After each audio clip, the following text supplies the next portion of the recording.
आज का हमारा टॉपिक स्टार्ट करते हैं। Convexity and concavity.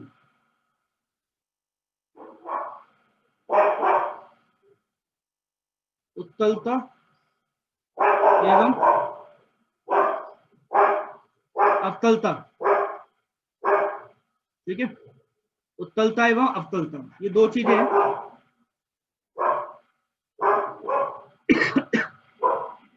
अब ये जो कॉन्केविटी या कन्वेक्सिटी है वो किसी पॉइंट पर होती है, ये ध्यान रखो। ये जैसे मेरा एक ग्राफ जा रहा है, जैसे ये ग्राफ है, ठीक है, इसका मैंने कोई पॉइंट लिया, कोई भी मैंने पॉइंट चूज किया इसके ऊपर, तो इस पॉइंट पर ये कैसा है, कॉन्केव है कि कॉन्वेक्स है। तो जब हम पॉइंट चूज करते हैं उस पॉइंट के रिस्पेक्ट में, उस पॉइंट के ऊपर, इसको हम उत्तल या अवतल बताते हैं। तो ग्राफ पे कोई ना कोई पॉइंट होगा, उस पर हमें बताना है कि ये कॉन्केव है या कॉन्वेक्स है। ठीक है। तो इसके लिए हमें नॉर्मली ये देखना है कि ग्राफ जो है वो स्ट्रेट लाइन के साथ में किस टाइप का बिहेवियर करता है। ठीक है,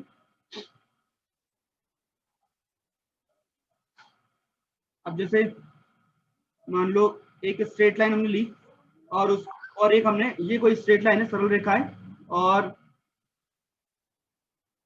मान लीजिए ये हमारा एक ग्राफ है। ठीक है, एक ग्राफ है और एक सरल रेखा है। इस स्ट्रेट लाइन के रिस्पेक्ट में ये ग्राफ कैसा होगा, तो हमने कोई पॉइंट लिया, इसके ऊपर P, और इस पॉइंट के साथ में क्या किया, इसको एक टेंजेंट बना दिया। ठीक है, टेंजेंट स्पर्श रेखा। तो स्पर्श रेखा जो है, टेंजेंट है, वो इस स्ट्रेट लाइन को, एस को, ये एस नाम की स्ट्रेट लाइन, कोई भी स्ट्रेट लाइन है रैंडम, और ये हमारा टेंजेंट है। तो टेंजेंट इसको कट करता हुआ जा रहा है। ठीक है, और यहाँ जो एंगल बनेगा, ये मान लो कोई एक्यूट एंगल है। एक्यूट एंगल जानते हो, 90 डिग्री से छोटा है, न्यून कॉर्ड।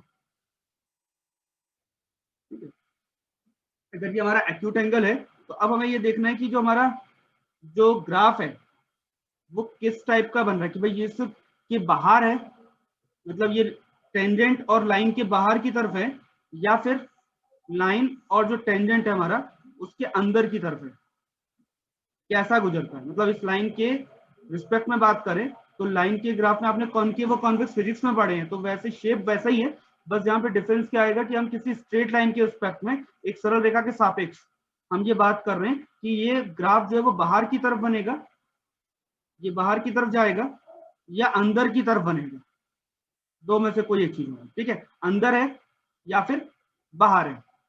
ठीक, या दोनों तरफ है। भाई ऐसा भी तो सकता है कि मान लो हमने ये स्ट्रेट ये बनाया हमने टेंजेंट, और ग्राफ हमारा ऐसा मूव कर गया। ठीक है, अंदर भी है और बाहर भी है, दोनों तरफ बन रहा है, तो ऐसा भी बन जाता है। तो जरूरी नहीं कि एक ही साइड हो। तो ये हमें देखना पड़ेगा कि ग्राफ हमारा कैसा है, बाहर की तरफ है या फिर अंदर की तरफ है।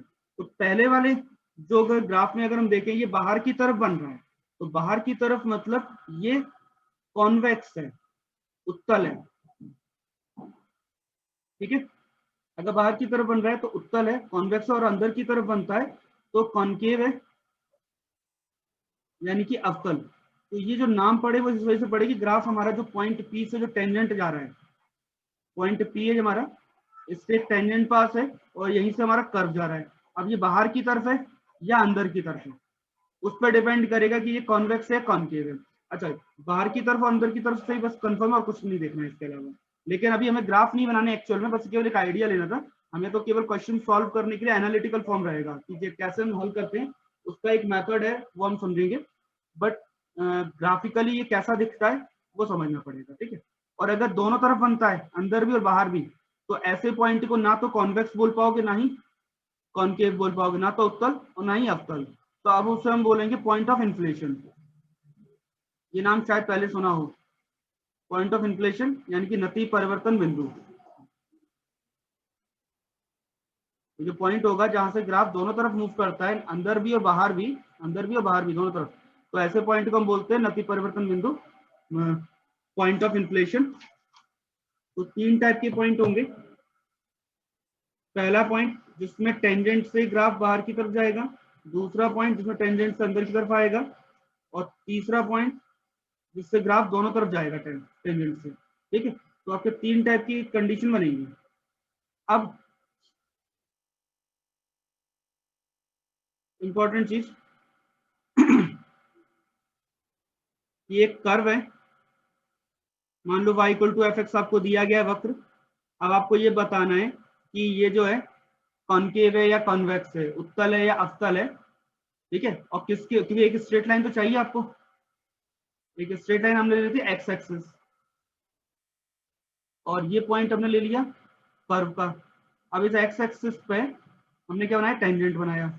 उस टेंजेंट को हम देखेंगे तो लाइन जो बन रही है, एंगल, एंगल तो आपका एक्यूट बन जाएगा, लेकिन ये बाहर की तरफ है कि अंदर की तरफ है ये चेक करना है। तो ग्राफ नहीं बनाना है, बिना ग्राफ बनाए डायरेक्ट सॉल्व करेंगे। ठीक है, उसका मेथड हम देखते हैं कि हम कैसे इसको चेक करने वाले। तो इसलिए मैं क्वेश्चन से समझाता हूँ कि इसको हम कैसे चेक करेंगे, क्योंकि ऊपर की तरफ जाएगा या नीचे की तरफ आएगा, बस 2 चीजें हमें देखनी है। ठीक है, तो y का आप क्या करोगे, डिफरेंशियल कर लेना 2 बार, एक बार किया है, 2 बार किया है। थोड़ा समझा देता हूँ फिर क्वेश्चन देख लेते हैं। बस 2 बार डिफरेंशियल करते हैं। अब जो सेकंड डेरिवेटिव है अगर पॉजिटिव है, धनात्मक है, अगर पॉजिटिव आया तो कॉनकेव बन जाएगा। ठीक है, सॉरी, बाहर की तरफ, पॉजिटिव है तो बाहर की तरफ जाएगा, पॉजिटिव बाहर की तरफ जाएगा, कॉन्वेक्स बनेगा। ठीक है, और अगर नेगेटिव है तो अंदर की तरफ आएगा, नेगेटिव होगा तो राहुल जा है तो कॉनकेव बनेगा। इसलिए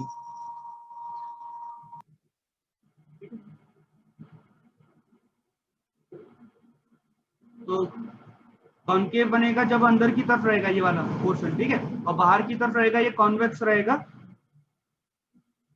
उत्तल रहेगा या अवतल रहेगा। तो वो पॉजिटिव है नेगेटिव से पता चल जाएगा आपको कि जो सेकंड डेरिवेटिव है हमारा वो पॉजिटिव है या नेगेटिव है। तो मतलब 2 बार डिफरेंशियल करना है, और उसके बाद जो पॉइंट पे आप चेक कर रहे हो, जो पॉइंट आपने कैलकुलेट किया पी नाम का, उसको बस रख के देख, पॉइंट रख के देख लेंगे कि वैल्यू क्या है, पॉजिटिव या नेगेटिव। पॉजिटिव आता है तो कॉन्वेक्स, और नेगेटिव आता है तो कॉनकेव। ठीक है, अब इसमें भी बस आपको यही चीज याद रखनी है। अब इसमें अपवर्ड है डाउनवर्ड है वो भी काफी कॉन्सेप्ट आएगा, वो हम क्वेश्चन से समझते हैं अच्छे से। सवाल समझ लो, यहाँ से शुरू करते हैं। कर्व दिया हुआ है y equal to X power 4 minus 6x cube plus 12x square plus 5x plus 7, ये आपको कर्व दिया हुआ है। अब आपको बताना है कि x की वो वैल्यू बतानी है, find x value of x, x के वह मान ज्ञात कीजिए, x के मान ज्ञात करने हैं जिसके लिए ये कॉनकेव होगा। अब 2 तरफ का कॉनकेव बोला इन्होंने, अपवर्ड और डाउनवर्ड, अपवर्ड और डाउनवर्ड। ठीक है, ऊपर की ओर और नीचे की ओर, अवतल। तो सवाल क्या है कि आपको y की वैल्यू दी गई है, ठीक है, फंक्शन, और x की वैल्यू फाइंड करने को बोली है, और x की वो वैल्यू बतानी है जिसपे आपका जो ग्राफ है वो कॉनकेव हो, अवतल हो, दोनों तरफ हो। ऊपर की ओर कब होगा और नीचे की ओर कब होगा, दोनों तरफ का पूछा गया है। ठीक है, तो याद रखो, ऊपर की ओर मतलब कि पॉजिटिव, और नीचे की ओर मतलब कि नेगेटिव। ऊपर जाएगा तो पॉजिटिव होगा और नीचे जाएगा तो नेगेटिव होगा, अगर कॉनकेव की बात करते हैं तो। ठीक है, तो ये दोनों तरफ का कॉनकेव हो रहा है, ऊपर की ओर और नीचे की ओर। जब भी ऐसा शब्द लगा देंगे कि भाई अपवर्ड और डाउनवर्ड भी, तो आपको दोनों साइड की वैल्यू बतानी कि कब पॉजिटिव होगा कब नेगेटिव होगा। लेकिन अब आपको एक्स की वैल्यू देखी जाएगी कि भाई कैसे निकालते हैं। देखो यहाँ पे थोड़ा सा कॉन्सेप्ट रहेगा अपना, 11th क्लास वाले भी 12th क्लास का, दोनों के कॉन्सेप्ट मिक्स होने वाले हैं। लेकिन सबसे पहला काम तो वाई ग्राफ आपको दिया गया है, वाई की क्वेश्चन, वाई और एक्स में आपको क्वेश्चन दी गई है। इसका हम डिफरेंशियल कर लेते हैं। पहला काम तो डिफरेंशियल करना है, 2 बार डिफरेंशियल करना है, तब पता चलेगा कि ऊपर जा रहा है कि नीचे जा रहा है, कब जा रहा है, ठीक है, कौन से पॉइंट पे जा रहा है। 4x³ minus 18x² plus 24x plus 5, एक बार डिफरेंशियल हो गया, दोबारा कर लेते हैं, ठीक है। 12x² माइनस 36x प्लस 24, ये तो आगे आपका सेकंड डेरिवेटिव। अब आपको चेक क्या करना है, ऊपर की ओर और नीचे की ओर के लिए, यानी कि ये जो वैल्यू आई है ये पॉजिटिव कब होगी और नेगेटिव कब होगी। तो x की वैल्यू रखने पे पता चलेगा भाई कब कब ये पॉजिटिव होगा, कब कब नेगेटिव होगा।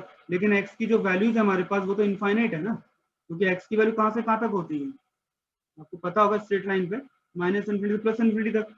सबके लिए चेक करना तो पॉसिबल नहीं है ना, तो आपको देखना पड़ेगा कि ये किन वैल्यू के लिए पॉजिटिव होगा, किसके लिए नेगेटिव होगा। तो पहली बात उसके लिए हम क्या करते हैं, इसके फैक्टर कर लेते हैं। सबसे सिंपल काम, क्या आपको बताना है कि पॉजिटिव कब है नेगेटिव कब है, सबसे सिंपल काम है कि इसके फैक्टर कर लो। तो जैसे आप इसके फैक्टर करते हो, गुणनखंड करोगे, -3x + 2 और 12 कॉमन लेने के बाद इसके फैक्टर होंगे x - 1 x - 2, ठीक है। तुमने आगे क्वेश्चन जो दिया है उसमें बताना है कॉनकेव है, अवतल है, दोनों तरफ का पूछा है, अपवर्ड भी और डाउनवर्ड भी, यानी कि पॉजिटिव कब होगा और नेगेटिव कब होगा। तो उसके लिए हमने 2 बार डिफरेंशियल किया है, डेरिवेटिव करने के बाद, अवकलन करने के बाद। अब जो वैल्यू जो अपने ये दिख रहा है आपको 12x - x - 2 सबने फैक्टर भी कर लिया, ठीक है। अब यहाँ से हमें पता चलेगा कि ये 3 नंबर है जो मल्टीप्लाई हो रहे हैं, और इन तीनों को मल्टीप्लाई करने पर आंसर या तो पॉजिटिव आना चाहिए या फिर नेगेटिव आना चाहिए, ठीक है, और 0 भी आ सकता है। तीनों कंडीशन है। अब आपको चाहिए तो 2 ही कंडीशन है कि पॉजिटिव कब होगा और नेगेटिव कब होगा। तो ऑब्वियस बात है, पॉजिटिव नेगेटिव जो चेंज होता है वो 0 से होता है। हमें पता है कि 0 के लेफ्ट में नेगेटिव और राइट में पॉजिटिव। तो पहले हम 0 कैलकुलेट कर लेते हैं, तो उससे क्या होगा कि आपको पॉजिटिव नेगेटिव पता चल जाएगा कि ये कहाँ पॉजिटिव है और कहाँ पर नेगेटिव है। तो सबसे पहले तो 0 कब हो रहा है, ये x = 1 पे 0 हो रहा है और x = 2 पर। बस ये 2 पॉइंट है जहां पर वैल्यू मुझे क्या मिलेगी, 0 मिल जाएगी। जैसे मैं x की वैल्यू 1 रखूंगा 0 मिलेगा मुझे आंसर, और x की वैल्यू 2 पुट करूंगा तब भी मुझे आंसर 0 मिलेगा। यानी कि इस 1 और 2 के लेफ्ट राइट में मुझे पॉजिटिव नेगेटिव देखना है, ठीक है। तो सबसे पहला काम क्या है कि मैंने स्ट्रेट लाइन बनाई, एक रफ वर्क कर रहे हैं, ये रफ वर्क ही है अपना, ठीक है। डायरेक्टली आप इसको नहीं रख सकते, साइड में एक कॉलम खींच के रफली इसको ड्रॉ कर लेते हैं, ठीक है। तो एक तो पॉइंट आपको मिला 1 और दूसरा पॉइंट आपको मिला 2। अब ये तीनों नंबर का मल्टीप्लाई करने पर आंसर क्या आएगा ये देखते हैं। तो पहला जो नंबर है 12 वो तो पॉजिटिव है, ठीक है, तो इसका तो कोई फायदा नहीं, पॉजिटिव का पॉजिटिव ही रहेगा ये तो। पहला जो नंबर है वो आपका पॉजिटिव है। अब दूसरे नंबर पे आते हैं x - 1। अलग अलग टुकड़ों में हम देख रहे हैं भाई, पार्ट्स में आप देखोगे तभी समझ में आएगा कि ये कैसा बनेगा, ठीक है। तो x - 1 जो है 1 के, अगर हम लेफ्ट में देखते हैं,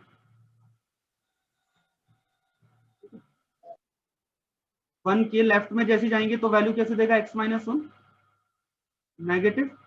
आप रख के देख लो वैल्यू, कोई भी रख लो वैल्यू, 1 के लेफ्ट में 0 रखोगे तो 0 - 1 आंसर -1 नेगेटिव आएगा। कोई भी वैल्यू पुट करो -1 वो भी नेगेटिव आएगा। तो जैसे लेफ्ट में जाओगे वैल्यू आपको कैसे मिलेगी, नेगेटिव मिलेगी, ठीक है। और अगर राइट में जाएंगे तो x - 1 जो है वो पॉजिटिव आंसर देगा दोनों तरफ, x - 1 जो है पॉजिटिव आंसर देगा आपको। तो मैं नेगेटिव पॉजिटिव से चेक करना है मुझे बस कि क्या आंसर आएगा, ठीक है। तो x - 1 के बारे में मुझे पता चल गया कि ये वैल्यू जो है 1 के पीछे कहां तक, -इन्फिनिटी तक नेगेटिव है, 1 के बाद 2 तक पॉजिटिव है और 2 से लेके इन्फिनिटी तक भी पॉजिटिव।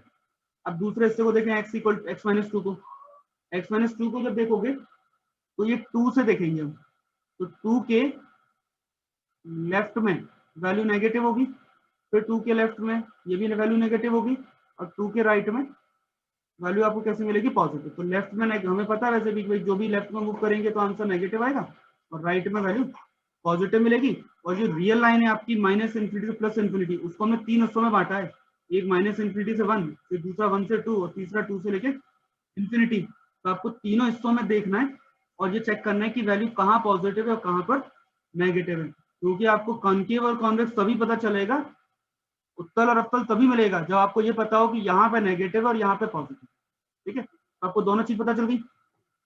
अब 12 का तो कोई फायदा नहीं है भाई, पॉजिटिव तो पूरे में ही है वो तो। अब मैं करता हूँ दोनों का मल्टीप्लाई, तो 1 के पीछे जब मल्टीप्लाई करेंगे माइनस और माइनस, तो दो नेगेटिव मल्टीप्लाई होकर के क्या बनेंगे, पॉजिटिव। ठीक है, 1 से 2 के बीच में एक पॉजिटिव आंसर दे रहा है और एक नेगेटिव दे रहा है, दोनों का मल्टीप्लाई करने पर आंसर कैसा आएगा, नेगेटिव।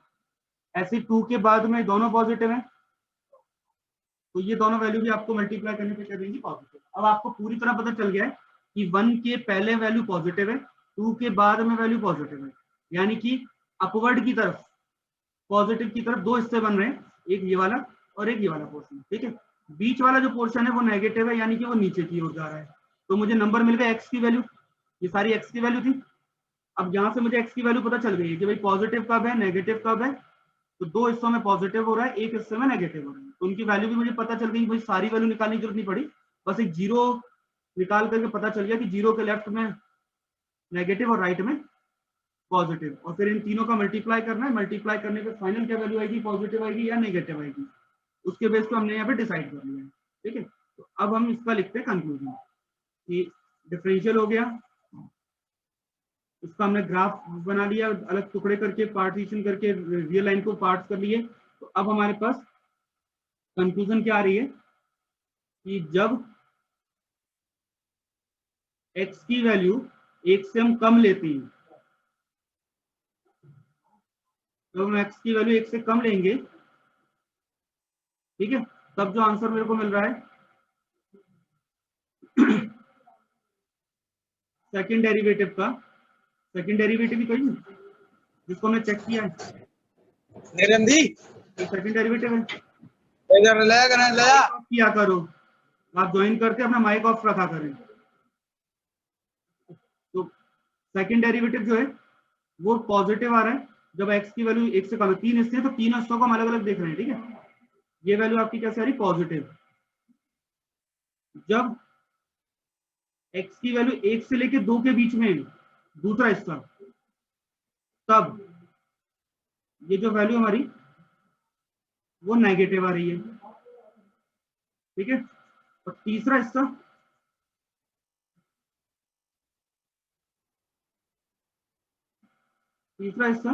जब 2 से बड़ी वैल्यू ले रहे हैं, जब x की वैल्यू 2 से बड़ी है, तब ये जो आंसर है मेरा पॉजिटिव आ रहा है। ठीक है, बेटा अपना माइक ऑफ करके रखो बेटा, या फिर मैं आउट कर दूंगा, नहीं तो पहले ही कहूँगा माइक ऑफ रखा करें। तो x का वैल्यू 2 से बड़ा है तो आपका सेकंड डेरिवेटिव हमेशा पॉजिटिव रहेगा। ठीक है, अब जब तीन कंडीशन है तो यहां से मुझे पता चल गया भाई कॉन्केव बन रहा है। ठीक है, तो पहला हिस्सा जो आ रहा है वो क्या आ रहा है, पॉजिटिव वाला, माइनस इंफिनिटी से 1 और 2 से इंफिनिटी।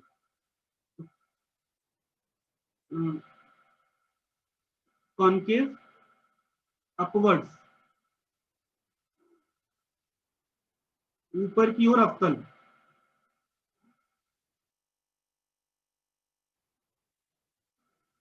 कब होगा, जब माइनस इंफिनिटी से 1 तक की वैल्यू रखेंगे तो पॉजिटिव रहेगा, और 2 से लेके इंफिनिटी तक की वैल्यू रखेंगे तब भी पॉजिटिव रहेगा। तो दोनों को मिला करके वैल्यू लिखी जाएगी।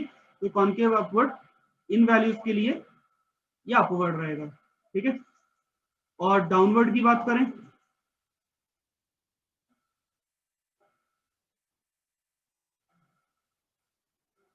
नीचे की ओर,